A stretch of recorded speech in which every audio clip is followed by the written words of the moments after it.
మళ్ళీ ఇలా వివక్ష ఎందుకు మీ వాడు మావాడు అలా వివక్ష లేదు. నిన్న కుండగట్టు పోయి దీక్ష తీసుకుని జయమ్మ జయమ్మ జయమ్మ జయమ్మ జయమ్మ అమ్మను దీక్ష తీసుకోవాలని తీసుకున్నా.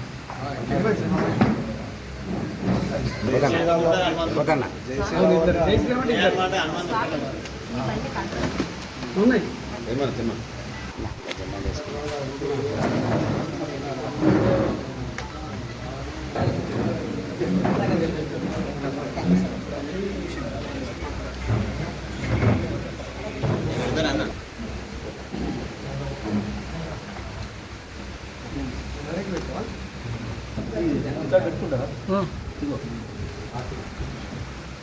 గుండం ప్రజాపాలనలో గాడి తప్పింది.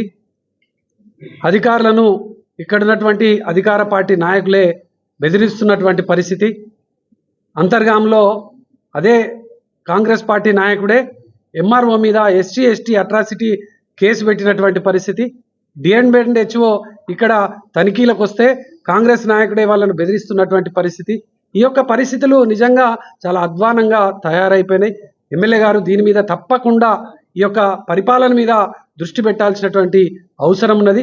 ఇక్కడ గతంలో ఇక్కడ ఉన్నటువంటి డాక్టర్లను, ఇక్కడ ఉన్నటువంటి ఒక చిల్డ్రన్ స్పెషలిస్టు ఒక చిన్న అబ్బాయి చనిపోతే ఆయన మీద ధర్నా చేసి ఆయనను ఒత్తిడి చేసి ఇక్కడ నుంచి వెళ్ళి వెళ్ళగొట్టినటువంటి ఎమ్మెల్యే గారే ఇక్కడ మెడికల్ హబ్గా చేస్తున్నాం, మేము గొప్పగా చేస్తున్నామని చెప్తా ఉన్నారు.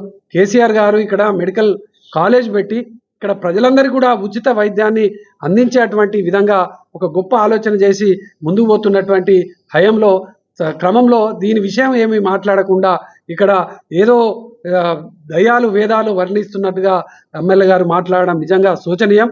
ఇటువంటి విధానాన్ని గట్టిగా పరిపాలన మీద దృష్టి పెట్టాలి.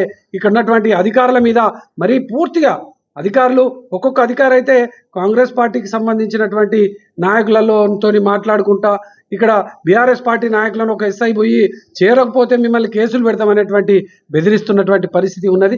ఇటువంటి పరిపాలన నిజంగా గతంలో చూడలే. మేము ఎన్నికల ముందు చెప్పినాం ఇక్కడ మళ్ళీ జాఫర్ జమానా మొదలవుతుందన్నాం. ఇది మళ్ళీ మొదలైంది. తప్పకుండా ఈ ప్రభుత్వానికి ఈ యొక్క కాంగ్రెస్కు గుణపాఠం చెప్పక రాబోయే ఎన్నికలలో తప్పదని కూడా ఈ సందర్భంగా నేను హెచ్చరిక చేస్తా ఉన్నాను.